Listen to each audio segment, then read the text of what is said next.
Hello बेटा, good morning. बेटा हम 7 चैप्टर कर रहे थे परम्यूटेशन एंड कम्बिनेशन का, जिसमें आपकी 7.1 एक्सरसाइज पूरी हो गई थी। आज हम आगे पढ़ते हैं 7.2 में। देखो बेटा, हम पढ़ेंगे तो फैक्टोरियल की जो नोटेशन होती है वो क्या होती है। फैक्टोरियल नोटेशन एक तो सिंबल क्या यूज करते हैं, जैसे हमने 5 ले लिया, अगर हम ऐसे ये जो सिंबल यूज करते हैं ना, ऐसे लाइन खींच के नीचे बिंदी लगाते हैं, एक तो ये फैक्टोरियल की नोटेशन होती है। एक ऐसे एंगल वाला जो सिंबल होता था, एंगल ए एंगल बी, अगर हम ऐसे करके लिखेंगे तो ये नोटेशन भी किसकी होती है, फैक्टोरियल की। इसे क्या पढ़ेंगे, 5 फैक्टोरियल, या इसे भी क्या पढ़ेंगे, 5 फैक्टोरियल। आप इसको सोल्व कैसे करते हैं वो देखो बेटा। जैसे हमारे पास 5 फैक्टोरियल है, तो 5 फैक्टोरियल का मतलब क्या होता है या इसकी वैल्यू क्या होती है। आपको क्या करना है बेटा, जिस टर्म पे फैक्टोरियल लगा हुआ है ना वो लिख दो, उसकी मल्टीप्लाई में उसमें से 1 लेस करके लिख दो। यानी कि 5 इंटू में क्या आएगा 4, फिर इसमें से 1 लेस कर दो, फिर क्या आएगा 3, फिर इसमें से 1 लेस कर देंगे, फिर क्या आएगा 2 में से 1 लेस करेंगे तो फिर क्या आएगा 1। यहाँ आके हम रुक जाएंगे और जहाँ पर आके हम रुकेंगे ना वहाँ पर क्या लगेगा, फैक्टोरियल। लेकिन इसके लिए पहले आपको 2 बातें ध्यान रखनी पड़ेंगी कि 1 फैक्टोरियल की वैल्यू हमेशा 1 होती है और 0 फैक्टोरियल की वैल्यू भी हमेशा क्या होती है, 1। अगर आप यहाँ पे रुकते हो तो जो हमारा 5 इंटू 4 इंटू 3 इंटू 2 इंटू, अब हम 1 फैक्टोरियल की जगह क्या रख देंगे 1, और इन सभी की क्या करेंगे, मल्टीप्लाई करेंगे। जब इन सब की मल्टीप्लाई करें तो क्या आएगा 120, यानी कि 5 फैक्टोरियल की वैल्यू कितनी होती है, 120। 5 फैक्टोरियल का मतलब क्या है, 1 से लेके 5 तक के नेचुरल नंबर की मल्टीप्लाई की बात हो रही है। अगर बेटा 4 फैक्टोरियल होगा ना तो 1 से लेके 4 तक की मल्टीप्लाई की बात होगी, 4 इंटू 3 इंटू 2 इंटू 1। अब 1 पे फैक्टोरियल था, उसकी वैल्यू 1 होती है, हम सीधा लिख देते हैं। तो 4 फैक्टोरियल की वैल्यू कितनी होती है, 24। ठीक है, 0 फैक्टोरियल 1 होता है, 1 फैक्टोरियल 1 होता है। इसके साथ आपको 2 बातें और भी ध्यान रखनी है बेटा, कि हम नेगेटिव जो नंबर है ना, नेगेटिव नंबर, उसका फैक्टोरियल डिफाइन नहीं होता। नेगेटिव नंबर का जो फैक्टोरियल है वो डिफाइंड नहीं होगा। दूसरा ध्यान रखो, फ्रैक्शन में जो नंबर है, जैसे 5/2 पे फैक्टोरियल लगाए जाए तो ये भी डिफाइंड नहीं है। ये 4 बात ध्यान रखनी है। 1 फैक्टोरियल की वैल्यू 1, 0 फैक्टोरियल की वैल्यू 1, नेगेटिव पे फैक्टोरियल लग रहा है, डिफाइन नहीं है। फ्रैक्शन में नंबर और उस पर फैक्टोरियल लग रहा है तो डिफाइन है नहीं है। लेकिन कुछ रिजल्ट्स और सुनो बेटा। जैसे पहला रिजल्ट मैं यूँ कहूँ कि भाई 5 फैक्टोरियल प्लस में 2 फैक्टोरियल है, तो हम इसको 7 फैक्टोरियल नहीं लिख सकते। 2 अलग अलग टर्म पे अगर फैक्टोरियल लगा हुआ है तो हम उनको सीधा ऐड नहीं कर सकते, बल्कि हम कैसे निकालेंगे, हम 5 फैक्टोरियल की वैल्यू निकालेंगे। अभी अभी ऊपर निकाली थी जो कितनी आई थी, 120। प्लस में अगर आप 2 फैक्टोरियल की वैल्यू निकालोगे तो वो क्या आएगी, 2 इंटू 1 यानी कि 2, तो यहाँ आ जाएगा 2, यानी कि 5 फैक्टोरियल प्लस में 2 फैक्टोरियल 122 आएगा, ना कि 7 फैक्टोरियल आएगा। दूसरा केस सुनो, अगर हमारे पास 5 फैक्टोरियल की मल्टीप्लाई में 2 फैक्टोरियल है, चाहे 2 की जगह 3 4 आप जो भी लेना चाहो, तो हम इसको 10 फैक्टोरियल नहीं कह सकते। अगर टर्म्स पे इस तरह से फैक्टोरियल लगा हुआ है तो मल्टीप्लाई नहीं कर सकते, बल्कि इसकी वैल्यू कैसे निकालेंगे, 5 फैक्टोरियल होता है 120, 2 फैक्टोरियल होता है 2, तो इसकी वैल्यू कितनी आएगी, 240। ठीक है, थर्ड रिजल्ट सुनो बेटा। थर्ड रिजल्ट अब आप समझ गए होंगे। अगर हमारे पास 4 फैक्टोरियल है और माइनस में 3 फैक्टोरियल है, तो हम उसका आंसर 1 फैक्टोरियल नहीं कह सकते, बल्कि क्या कहेंगे, 4 फैक्टोरियल की वैल्यू होती है 24, माइनस में 3 फैक्टोरियल की वैल्यू 3 इंटू 2 इंटू, तो वो कितनी आ जाएगी आपकी, 6 आ जाएगी, यानी कि ये कितना आएगा, 18 आएगा। उसी तरह से अगर कभी यूँ लिखा हो 8 फैक्टोरियल अपॉन में 4 फैक्टोरियल है, तो वो 2 फैक्टोरियल के बराबर नहीं होगा। हमें क्या करना पड़ेगा, 8 फैक्टोरियल निकालना पड़ेगा, 4 फैक्टोरियल निकालना पड़ेगा, और उसको सोल्व करेंगे तब हमें इसकी वैल्यू मिलेगी। ठीक है बेटा। अब देखो बेटा, जैसे कई हमारे पास यूँ आ जाए भी 12 फैक्टोरियल है अपॉन में 7 फैक्टोरियल है। बात करें कि कैलकुलेशन अगर बहुत लंबी जा रही है तो हम किस तरह से सोल्व करेंगे। अब हमें क्या करना है, हम यूँ नहीं करेंगे कि 12 फैक्टोरियल को भी पूरा खोल लेंगे, 7 फैक्टोरियल को पूरा खोल लेंगे और उसके बाद हम कैंसिल करके सोल्व करेंगे। क्या करना, इनमें से हमने देखा बड़ा नंबर कौन सा है, 12 फैक्टोरियल। तो 12 फैक्टोरियल को ऐसे एक्सपेंड करना शुरू कर दो। 12 आएगा, इंटू में 11 आएगा, फिर 10 आएगा, फिर 9 आएगा, फिर 8 आएगा, और जब 7 आए तो आप यहाँ पर रुक जाना, क्योंकि हम सीधा 7 फैक्टोरियल से 7 फैक्टोरियल को कैंसिल कर देंगे। जहाँ आप रुकोगे ना वहाँ पे फैक्टोरियल का सिंबल लगाना है, और ये जो टर्म है इन सब की मल्टीप्लाई कर देंगे तो ये आपकी 12 फैक्टोरियल अपॉन में 7 फैक्टोरियल की क्या आ जाएगी, वैल्यू आ जाएगी। तो एक तो आपका ये जो फैक्टोरियल की जो नोटेशन है उसका किस तरह से यूज करना है ये आपको बता दिया। अब हम करेंगे एक्सरसाइज। देखो बेटा, एक्सरसाइज में फर्स्ट क्वेश्चन कहता है इवेलुएट करो 5 फैक्टोरियल क्या आएगा। तो इवेलुएट करना सिखाया था, 5 इंटू 4 इंटू 3 इंटू 2 इंटू 1, इसको सोल्व कर देंगे, ये 5 फैक्टोरियल की वैल्यू आएगी।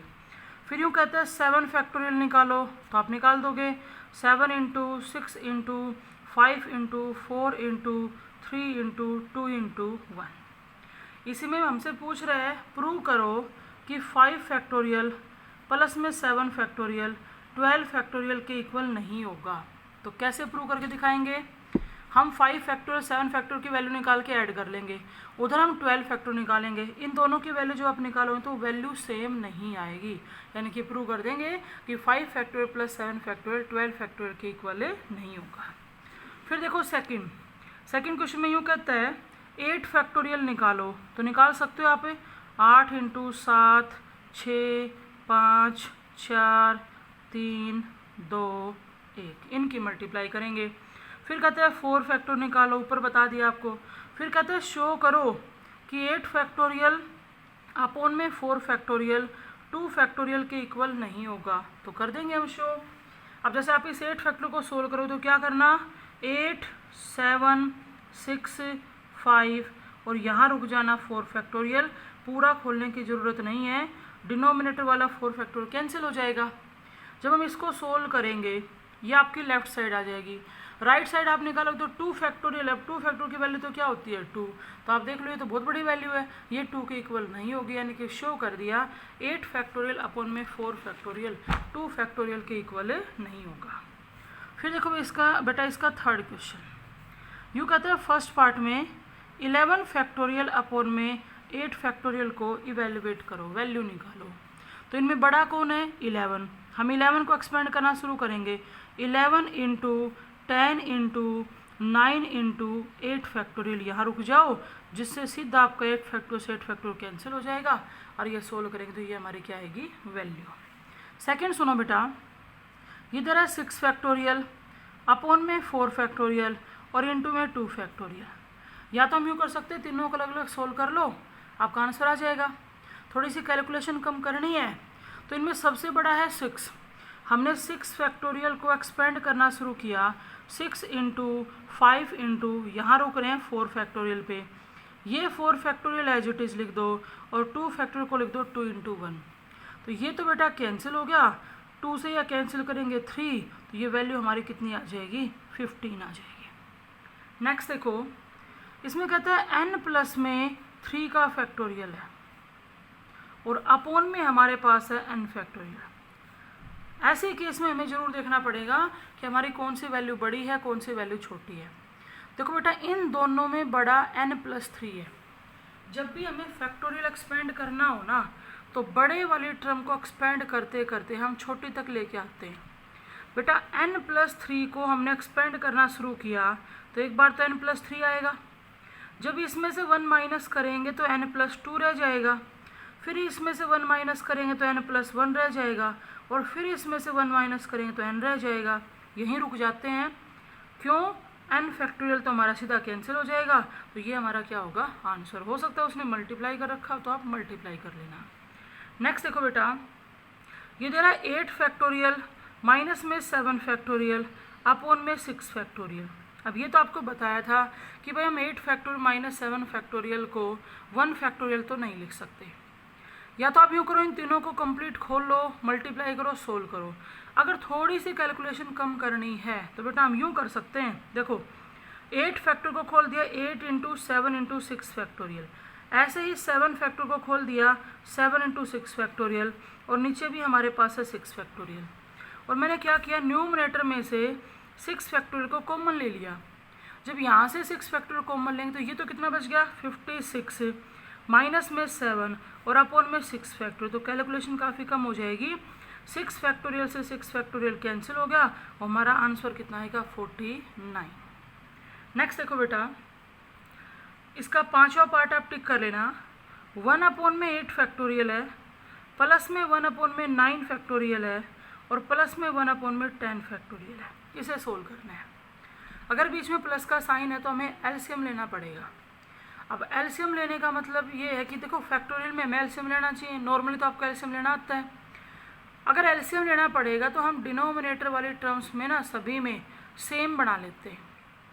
जैसे यहाँ पे देखो हमने इन दोनों को कुछ ऐसे किया कि 6 फैक्टोरियल कॉमन आ गया, कॉमन आके कैंसिल हो गया। वैसे या तो इन तीनों में आप जैसे तैसे करके 8 फैक्टोरियल बना लो और फिर उस 8 फैक्टोरियल को क्या ले लेंगे, कॉमन ले लेंगे।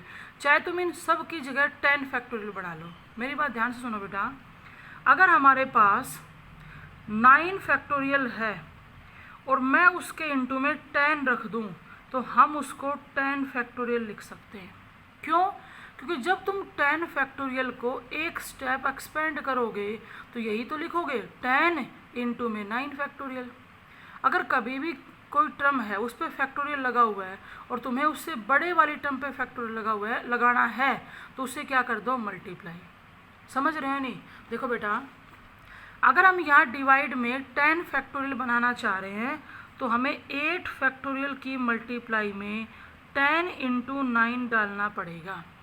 लेकिन बेटा हम सिर्फ डिवाइड नहीं कर सकते, यानी कि यूँ लगाओ, हमने इस टर्म में 10 इंटू 9 से मल्टीप्लाई कर दिया और 10 इंटू 9 से क्या कर दिया, डिवाइड। अगर बात इसकी करें तो 9 फैक्टोरियल का अगर 10 फैक्टोरियल बनाना है तो हमने 10 से मल्टीप्लाई कर दिया और 10 से डिवाइड, और ये लिख दिया एज इट इज। देखो ऊपर यहाँ पे आ गया 90। जिस तरह से हम फैक्टोरियल को एक्सपेंड कर सकते हैं, मतलब फैक्टोरियल लगी हुई टर्म को ऐसे सोल्व कर सकते हैं, हम उल्टा भी तो लिख सकते हैं, उस पर फैक्टोरियल लगा भी तो सकते हैं। अब देखो 10 इंटू 9 इंटू 8 फैक्टोरियल को हम 10 फैक्टोरियल लिख सकते हैं। आप खोल के देख लो, हम इसको अगर लिखना चाहे तो 10 इंटू 9 इंटू 8 फैक्टोरियल, प्लस में यहाँ पे 10 था, अगर 10 इंटू 9 को लिखेंगे तो ये हो जाएगा 10 फैक्टोरियल, और प्लस में 1/10 फैक्टोरियल। और अब हमें एलसीएम लेने में कोई दिक्कत नहीं आएगी, हमारा एलसीएम आ गया 10 फैक्टोरियल। तो बेटा ऊपर क्या बनेगा 90 प्लस में 10 और प्लस में 1, तो 101 अपॉन में 10 फैक्टोरियल। अच्छे से लिखना है, नीचे तो ये फैक्टोरियल है और ऊपर ये 101 है। ये हमारा आंसर है। इसका बेटा 6 पार्ट है ना, वो भी आप टिक करो। देखो हमारे पास है 6 फैक्टोरियल, उसकी मल्टीप्लाई में है 1, 3, 5, 11 तक, और उसके इंटू में 2 की पावर 6। इन क्वेश्चंस को सोल्व करने का मतलब है जितनी सिंपल फॉर्म आप लिख सकते हो वो लिखो। देखो बेटा 6 factorial 6 into 5 into 4 into 3 into 2 into 1 होगा, ठीक है।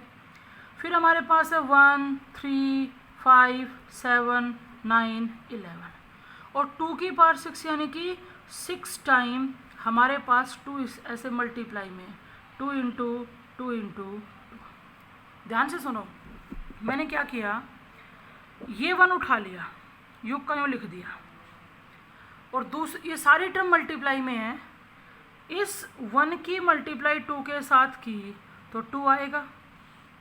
फिर मैंने ये 3 ले लिया, उसके बाद इस 2 की मल्टीप्लाई मैंने 2 के साथ की तो 2 इंटू 2 4 हो जाएगा। यहाँ से 5 ले लिया, फिर 3 इंटू में 2 6 आ जाएगा, इससे 7 ले लिया, 4 इंटू में 2 8 आ जाएगा, इससे 9 ले लिया, 5 इंटू में 2 10 आ जाएगा, इससे 11 ले लिया, और 6 इंटू में 2 12 आ जाएगा। इन सब को हमने इस तरह से अरेंज कर दिया कि हमारे पास 1 से लेकर 12 तक की टर्म की मल्टीप्लाई है। और ये बताओ बेटा, अगर 1 से लेकर 12 तक की मल्टीप्लाई है तो हम उसे क्या लिख सकते हैं, 12 फैक्टोरियल, यानी कि बिल्कुल छोटी सी फॉर्म के अंदर लिख दिया। हमें ये सिंपल फॉर्म में कन्वर्ट करने के लिए कह रहा था, ठीक है बेटा। नेक्स्ट देखो, इसका 4th फोर्थ में साफ साफ लिख रहा है कि फैक्टोरियल फॉर्म में कन्वर्ट करो। अगर बेटा हमारे पास ऐसे 3 इंटू 4 इंटू 5 है ना, तो हम इसको 5 फैक्टोरियल नहीं कह सकते। 5 फैक्टोरियल का मतलब होता है 1 से लेके 5 तक की टर्म की मल्टीप्लाई। अब अगले क्वेश्चन में दे रहा है 4 इंटू 5 इंटू 6 इंटू 7 है, 8 है, 9 है, 10 है, 11 है।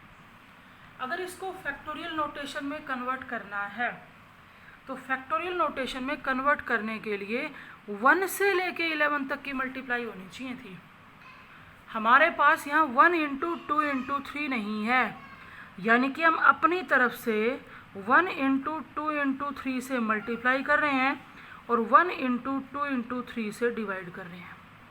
अब देखो बेटा न्यूमरेटर में 1 से लेके 11 तक की टर्म्स की प्रोडक्ट को हम 11 फैक्टोरियल लिख सकते हैं, और नीचे 1 इंटू 2 इंटू 3 है तो हम इसको क्या लिख सकते हैं 3 फैक्टोरियल। और उसने यही कहा था कि फैक्टोरियल फॉर्म में क्या करो, कन्वर्ट करो। इसी का देखो सेकंड पार्ट, टिक करें ना, उस पार्ट को ध्यान रखना है।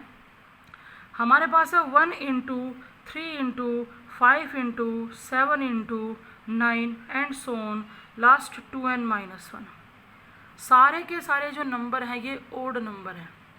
अगर इसको फैक्टोरियल में कन्वर्ट करना है तो हमें इनके बीच में इवन नंबर डालने पड़ेंगे। अब देखो बेटा यहाँ पर अगर हम इवन नंबर डालते हैं, इवन नंबर कौन कौन से चाहिए, 2, 4, 6, 8, 10 सारे के सारे चाहिए।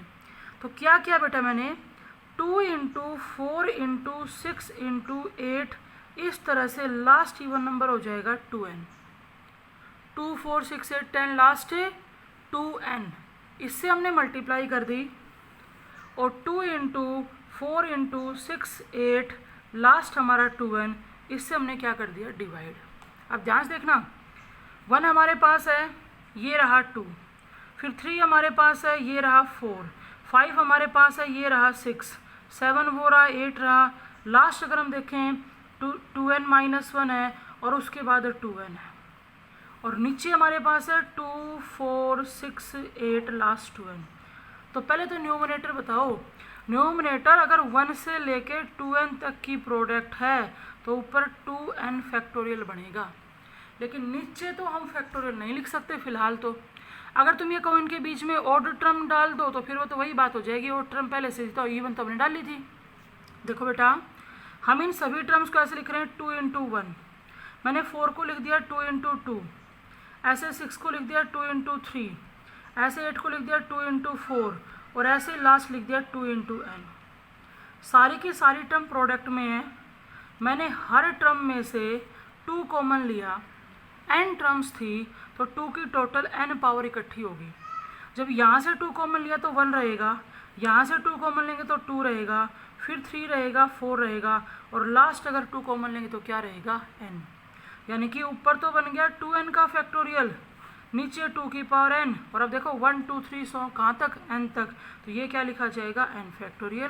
तो ये है हमारी फैक्टोरियल की फॉर्म, ये फैक्टोरियल फॉर्म में ही कन्वर्ट करने के लिए कह रहा था, हो जाएगा।